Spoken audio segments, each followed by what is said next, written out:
नमस्कार। तो बढ़ते हैं कहानी में आगे चल के अगले भाग के साथ। सभी एकेडमी पहुंच गए थे। मिलन एकेडमी का दरवाजा खोलता है तो मैथिली अपने हाथ में ट्रॉफी लिए अंदर की ओर आ गई थी। शेखर और बाकी सब भी उसके साथ थे, जहां अब वो ट्रॉफी को अपनी माँ की तस्वीर के सामने रख उनका आशीर्वाद लेती है। बाकी सब भी सीता जी की तस्वीर के सामने अपने हाथ जोड़े खड़े थे, क्योंकि ये आज की जीत उनका ही आशीर्वाद था, जिस पर अब मैथिली मिलन और वंदना के पास आकर मुस्कुराते हुए उन दोनों का हाथ एक दूसरे के हाथों में देते हुए कहती है, अब तो बात हो सकती है न मिलन वंदना के घर पर, क्योंकि तेरे डांस स्कूल की ओर पहला कदम उठाने का वक्त आ चुका है। बस इसके बाद मुंबई में एक जीत और फिर वो ऑडिटोरियम फिर खुलेगा, जो एक वक्त पर तेरे लिए बंद हुआ था, और तेरी जीत की शुरुआत वहीं से होगी। तो अब तो तू उम्मीद नहीं छोड़ेगा ना? अब तो यकीन करेगा कि जो तेरा सपना है वो पूरा हो सकता है। बस तो फिर अब इसको भी महसूस करा कि ये भी तेरे प्यार को पाने की पहली सीढ़ी चढ़ चुकी। अब तो अंकल आंटी से मिल ले। देख, माँ भी यही चाहती है, तभी तो आज हमें जीत मिली। तू कहता है ना कि तेरे लिए माँ भी बिल्कुल तेरी माँ जैसी है, तो आज उनका इशारा समझ और अब सब भूल आगे बढ़। अब वापस से कुछ बुरा लौट कर नहीं आएगा, सब सिर्फ अच्छा होगा। मैथिली के ये कहने पर मिलन हंसते हुए कहता है, तू पहले ये बता, तू कहाँ कुछ रुकने देती है? आज तक तेरे होते कुछ रुका मेरी जिंदगी में? अरे तेरी कोई गलती नहीं, बल्कि अपनी ही एक नासमझी में मैंने सब खोया। उसके बावजूद भी तू मेरे पीछे नहीं, बल्कि मेरे साथ चट्टान की तरह खड़ी रही। ये अंगद, शिप्रा, सोनल अपना सब छोड़ बस मेरे लिए रास्ते बनाने के लिए अपना दिन रात एक कर दिया इन्होंने, पर मुझे गिरने नहीं दिया। अपना सुख चैन भूल गए, लेकिन मेरे लिए हमेशा मेरी ढाल बन खड़े रहे। और आज तो तूने जान फूंक दी है मुझ में। अब तो रुकने का कोई मतलब ही नहीं है। और जिसके पास तुम जैसे सब दोस्त हो, उससे ज्यादा अमीर इस दुनिया में कोई नहीं। थैंक यू मेरी टोली, मुझे फिर एक बार अपने सपने को पूरा होने की उम्मीद दिखाने के लिए। Thank you. मिलन के इतना कहते ही अंगद, शिप्रा और सोनल भी उसके गले लग जाते हैं, क्योंकि आज बहुत कुछ खोया उन्हें वापस मिला था। आज मिलन की खोई उम्मीद उन्हें वापस मिली थी। और शेखर इस बात से खुश था कि आज उसकी बहन थोड़ा अपनी गिल्ट से बाहर आ गई थी, जिसके लिए वो अपनी माँ और महादेव को थैंक यू कह रहा था। कि तभी अब मिलन शेखर के पास आकर उसके सामने झुक उसके पैर छूकर कहता है, भाई एक दिन आपने मैथिली को इस एकेडमी की चाबी देकर मुझे मेरे अंदर के पैशन को पहचानने में मदद करवाई थी। अगर मैं यहाँ ना आता और जब इतनी बड़ी ठोकर लगी, तब एक बड़े भाई की तरह आप हमेशा मेरे साथ रहे और आज भी हैं, और अब कल भी आपका साथ चाहिए भाई। मैं अगर नई शुरुआत करूंगा तो आपके आशीर्वाद के बिना वो शुरू करना नामुमकिन है। पर अब शेखर हंसते हुए कहता है, आज तो तुम सब मुझे ऐसा महसूस करा रहे हो जैसे मैं कितना बुजुर्ग हो गया हूँ। अरे शादी भी नहीं हुई है अभी मेरी, तो इतना बुरा तो फील मत कराओ मुझे।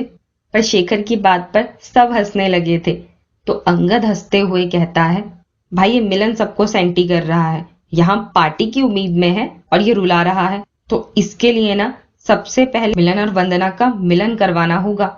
ये तभी खुश हो पाएगा, वरना ये ऐसे ही आपको बुरा फील करवाता रहेगा।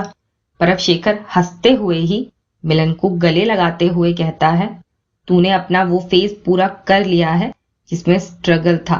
अब सिर्फ सक्सेस वाला फेज तेरी लाइफ में आ गया है, और मैं तो हमेशा तेरे साथ हूँ। जिस दिन तू अपना पहला डांस स्कूल खोलेगा ना, तो तेरे कहने से पहले मैं अपनी शुभकामनाओं के साथ वहां पहुंच जाऊंगा। और अब खुश रह, क्योंकि तू खुश रहेगा तो वंदना भी खुश रहेगी। तो बस एक दूसरे के साथ के बारे में सोचो और कुछ नहीं। जिस पर मिलन हाँ में सिर हिला देता है। तो मुस्कुराते हुए ही अपने आंसू साफ करती वंदना मैथिली को गले लगा उसे थैंक यू कहती है, क्योंकि आज उसकी जिद वंदना को अपना एक खूबसूरत फ्यूचर दिखा रही थी। कि तभी अब शेखर मैथिली से कहता है, मैथिली अब घर के लिए निकलते हैं, पापा वेट कर रहे होंगे। हम दोनों घर पर नहीं हैं तो नींद तो उन्हें आई नहीं होगी, और उनको ये सब जो छुप छुपा कर तू कर रही थी वो पता चल ही गया होगा, तो वहां भी सब संभालना है। भाई अब डरा रहे हो मुझे, तो शेखर हंसते हुए कहता है, डरा नहीं रहा हूं, हकीकत बता रहा हूं। तो अब चल, अब बाकी बातें घर चलकर होंगी। तुम सब भी अब घर जाओ। सुनल, तुम अपनी गाड़ी यहीं छोड़ दो, मैं तुम्हें घर छोड़ूंगा। और अंगद, तुम शिप्रा और मिलन वंदना को घर छोड़ देगा। रात बहुत हो गई है, तो अब सब घर जाकर आराम करो। शेखर के कहने पर सभी हामी भर एक दूसरे से मिल बाय बोल कल मिलने की बात कहते हैं और फिर अकेडमी को बंद कर वहां से अपने अपने घरों के लिए निकल जाते हैं। शेखर पहले सोनल को घर छोड़ता है और फिर अपने घर के लिए निकल जाता है। लेकिन घर जाते जाते अब मैथिली को थोड़ा डर लग रहा था, क्योंकि भूषण जी को इस बारे में अभी तक कुछ नहीं बताया गया था और अब वो क्या बताएगी उसे समझ नहीं आ रहा था। मैथिली पूरे वक्त गाड़ी में बिल्कुल चुप थी। शेखर कई बार उसकी ओर देखता, पर फिर बिना कुछ कहे वो भी घर की ओर बढ़ रहा था। दोनों 1 बजे के करीब अपने घर पहुंचे थे। मैथिली गाड़ी से उतर गेट खोलती है तो शेखर अंदर लाकर गाड़ी पार्क कर देता है। मैथिली गेट बंद कर अंदर आ गई थी। शेखर भी गाड़ी से उतर आया था और अब वो दोनों घर के अंदर आने लगते हैं। शेखर अपनी चाबी से दरवाजा खोलता है और दोनों अंदर की ओर आ जाते हैं। पर अंदर आते ही उन्हें हॉल में ही अपने झूले पर भूषण जी बैठे हुए दिखते हैं। इतनी रात को इस तरह उन्हें वहां बैठा देख मैथिली का डर अब घबराहट में बदल गया था। भूषण जी ने दोनों को अंदर आते हुए देख लिया था, जिस पर वो वैसे ही बैठे घड़ी की ओर देख उनसे सवाल करते हैं, समय देखा है तुम दोनों ने, कहाँ थे अभी तक?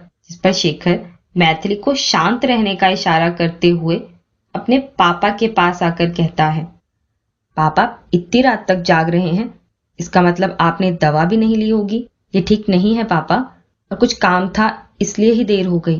पर पापा आपको कुछ बताना भी है, आप प्लीज नाराज मत होना। वो आज हमारे देर से घर आने की वजह कुछ खास है। पापा, मैथिली और मैंने एक बात छुपाई है आपसे। पिछली 2 बार इसकी हार के बाद आपने इस बार राजस्थान महोत्सव में शामिल होने से इसे मना किया था, लेकिन इसने पार्टिसिपेट किया। मैं जानता था इस बात को, पर मैंने आपको या किसी को कुछ नहीं बताया। लेकिन पापा, इस बार आप जानते हैं हमारी मैथिली जीत गई। इस बार ये मायूस होकर नहीं लौटी है, बल्कि खुशी से नाचते हुए ट्रॉफी लेकर लौटी है। तो प्लीज आप गुस्सा मत करना कि हमने आपको कुछ नहीं बताया। अगर डांटना है तो आप मुझे डांट लो, मैंने ही सपोर्ट किया था इसे। और शेखर आगे कुछ कहता, उससे पहले ही भूषण जी झूले से खड़े होकर मैथिली के सामने पीछे की ओर अपने हाथ बांधकर खड़े होते हुए कहते हैं, इसका मतलब जो रात को तुझे आने में रात के 8-8, 9-9 बज रहे थे, उसका कारण एकेडमी में बैच बढ़ना नहीं, बल्कि ये था, तूने अब तक हमसे सिर्फ झूठ बोला। तेरा वापस आने का असली मकसद ये था, जो मैं भाप ही नहीं पाया। क्यों मैथिली, मैं सही कह रहा हूं ना? पर वो मुंह से तो कुछ नहीं कहती, पर अब आंखें बरसने लगी थी उसकी। वो बस अपना सिर झुकाए खड़ी थी कि तभी अचानक एक स्पार्कल ब्लास्ट के साथ खुशी से चिल्लाते हुए तृप्ति मैथिली के गले लग खुशी से मानो उछलते हुए कहती है, कॉन्ग्रेचुलेशन दी, आज फाइनली आपको वो ट्रॉफी मिल गई जो आप डिजर्व करती थी। आपने क्या डांस किया दी, हम सबने टीवी पर देखा। और पता है, माँ तो तब रोने ही लगी जब आपका नाम विनर के लिए अनाउंस हुआ। पर काश हम सामने से आपकी परफॉर्मेंस देख पाते, कितना मजा आता। मैं बहुत बहुत बहुत खुश हूँ आपके लिए, और मैंने ना आपके लिए अपने हाथों से केक बनाया है। अब अगर हम वहां नहीं थे, लेकिन यहाँ तो हम सेलिब्रेट कर सकते हैं ना। मैं आपकी जीत के लिए बनाया केक लेकर आती हूँ, मैं जल्दी से आती हूँ। हाँ, इतना कह तृप्ति भागते हुए किचन की ओर चली जाती है कि तब तक सुधा जी और उपासना जी भी बाहर आ गए थे और दोनों ही उसे अपने गले लगाकर अपना आशीर्वाद और बधाई दे रहे थे। उपासना जी तो अभी भी अपने आंसू नहीं संभाल पाई थी, पर इस वक्त भूषण जी भी मुस्कुराते हुए ही मैथिली को देख रहे थे और वो बस अपना हैरानी से मुंह खोले सबको देख रही थी कि तभी अपना पेट पकड़ जोर जोर से हंसते हुए शेखर उसके पास आकर उसके कंधे पर हाथ रखते हुए कहता है, आज तो तीर बिल्कुल सही निशाने पर लगा है। आज ना प्लानिंग खराब हुई और ना हमारी ये डिटेक्टिव कुछ समझ पाई कि मैंने कितने आराम से इसे बेवकूफ बना दिया। मुझ पर हंस रही थी ना एक दिन, क्या कह रही थी कि भाई ये आपके बस की बात नहीं है तो आप रहने दो। पर आज क्या हुआ, कुछ पहचान क्यों नहीं पाई हमारी लाडो रानी? मैंने तो पापा को सब सुबह ही बता दिया था कि आज उनकी बेटी कुछ धमाल करने वाली है, और फिर थोड़ी सी प्लानिंग की, पर आज तो मैं जीत गया। और मैथिली जी हार गई। तो आज कैसा महसूस हो रहा है आपको हार कर? आज हंसी नहीं आ रही, आज तो आंसू निकल रहे हैं। शेखर के इतना कहते ही मैथिली गुस्से से उसके पीछे भागने लगती है, पर बीच में ही भूषण जी उसका हाथ पकड़ उसे रोकते हुए अपने गले लगा लेते हैं। तो वो वैसे ही रोती हुई आवाज में कहती है, पापा भाई बहुत बुरे हैं, मुझे बस रुलाने का मौका ढूंढते रहते हैं। आज भी मुझे रुला रहे हैं। घर वापस आते वक्त पूरे रास्ते इन्होंने मेरी जान सुखा कर रखी और यहाँ आकर रुला दिया, और आपने भी उनका ही साथ दिया।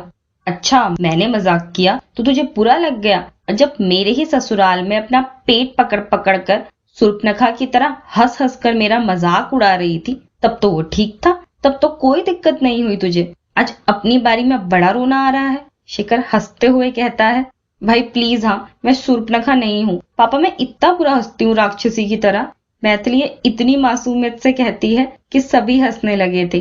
तो भूषण जी मुस्कुराते हुए उसके आंसू साफ करते हुए कहते हैं, शेखर खबरदार जो मेरी बेटी का कोई गलत नाम लिया तो, ये तो हमारी लाडो है, और ये आंसू मत लाया कर अपनी आंखों में। इन आंसुओं से ऐसा लगता है कि इस घर की सारी खुशियां जैसे गायब हो गई। और आज तो नाज है मुझे अपनी बेटी पर कि आज उसने अपनी मेहनत का डंका बजा दिया।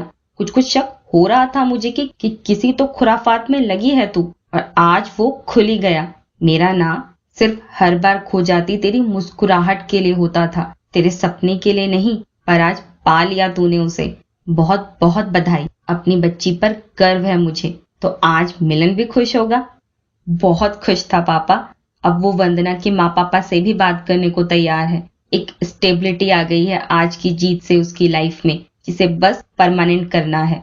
कि तभी तृप्ति मैथिली के लिए बनाया केक ले आई थी, और बातें बाद में करने का कहकर वो सबको पहले केक कट करने के लिए आने को कहती है, और फिर मैथिली को अपने हाथ से उसके लिए बनाया काट देती है, जिसे देख मैथिली खुशी से उसे गले लगा लेती है, और फिर उसका दिया नाइफ लेकर केक कट करती है, और सबसे पहले अपने पापा, फिर सुधा जी और उपासना जी को खिलाती है, और उसके बाद शेखर और तृप्ति को।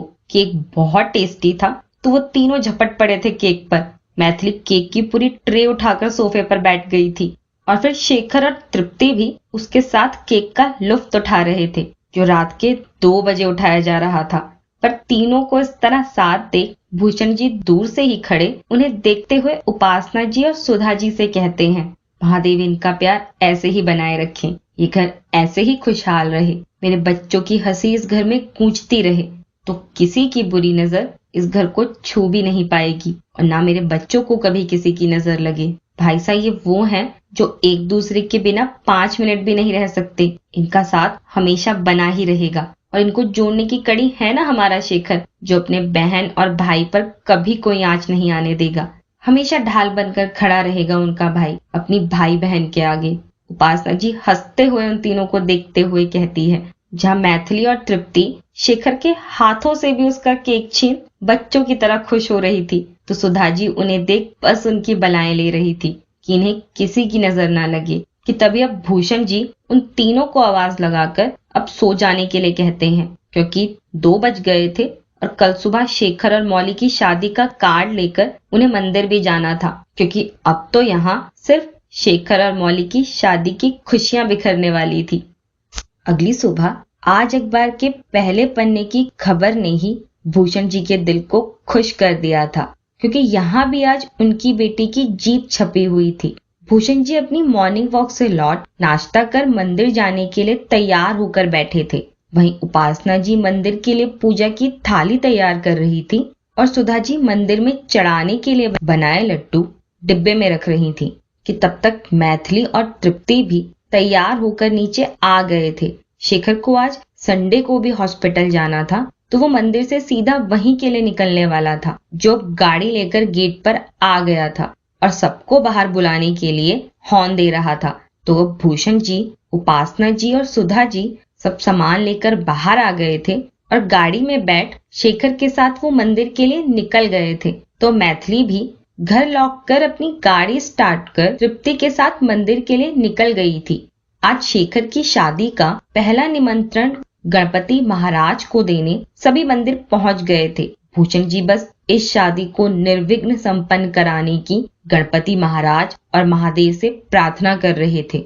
वो कल मैथिली को मिली जीत का भी मंदिर में भोग लगवाते हैं और गरीबों में उसके हाथ से मिठाई भी बंटवाते हैं। सब बहुत खुश थे कि दर्शन बहुत अच्छे से हो गए थे।